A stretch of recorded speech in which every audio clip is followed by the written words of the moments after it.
ഒരു ക്രിസ്മസ് കാലഘട്ടം കൂടി വന്നെത്തിയിരിക്കുന്നു. എങ്ങു നോക്കിയാലും നക്ഷത്രങ്ങളും പുൽക്കൂടുകളും ക്രിസ്മസ് ട്രീയും സാന്റാക്ലോസും.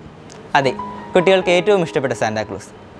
4-ാം നൂറ്റാണ്ടിൽ ജീവിച്ചിരുന്നെന്ന് വിശ്വസിക്കുന്ന സാന്റാക്ലോസ് മൂറയിലെ എപ്പിസ്കോപ്പിയായിരുന്ന മോർ നിക്കോളാവാസ് ആയിരുന്നു. കുട്ടികളെ ഏറ്റവും ഇഷ്ടപ്പെട്ടിരുന്ന മോർ നിക്കോളാവാസ് തൻ്റെ മാതാപിതാക്കൾക്ക് വൈകി ജനിച്ച പുത്രനായിരുന്നു. കുട്ടികളെ ഏറെ ഇഷ്ടമായതിനാൽ തന്നെ അദ്ദേഹം സ്വന്തം കൈകളാൽ പാവകളെ മെനിഞ്ഞ് വർണ്ണക്കടലാസുകൾ പൊതിഞ്ഞ് കുട്ടികൾക്ക് സമ്മാനമായി നൽകുമായിരുന്നു. ഒരിക്കൽ മഞ്ഞ് പെയ്യുന്ന ഒരു ക്രിസ്മസ് രാത്രിയിൽ തൻ്റെ കലമാനികളെ ഉപയോഗിച്ചിടത്തിൽ ക്രിസ്മസ് സമ്മാനങ്ങളുമായി കുട്ടികൾക്ക് നൽകുവാനായിരുന്ന മോർ നിക്കോളാവസിൻ്റെ രഥം മഞ്ഞിൽ പൂണ്ടുപോവുകയും അദ്ദേഹം തൻ്റെ യാത്ര അവസാനിപ്പിച്ച് മടങ്ങുകയും ചെയ്യുന്നു. എന്നാൽ ഒരു മാലാഖ പ്രത്യക്ഷപ്പെട്ട് അദ്ദേഹത്തെ അനുഗ്രഹിക്കുകയും സഹായത്തിനായി 4 സഹായികളെയും തൻ്റെ മാൻപേടകൾക്ക് ചിറകുകളെയും നൽകുന്നു. ഇന്ന് നമുക്കും ഒരു സാന്റാക്ലോസ് ആകുവാൻ സാധിക്കുകയാണെങ്കിൽ, മറ്റുള്ളവരുടെ മുഖത്തൊരു പുഞ്ചിരിയും അവരുടെ മനസ്സിലൊരു സന്തോഷവും നൽകുവാൻ സാധിക്കുകയാണെങ്കിൽ, പുൽക്കൂട്ടിൽ മാത്രമല്ല നമ്മുടെ ഉള്ളിലും ഉണ്ണിയേശു പിറക്കും. ഏവർക്കും ക്രിസ്മസ് ആശംസകൾ.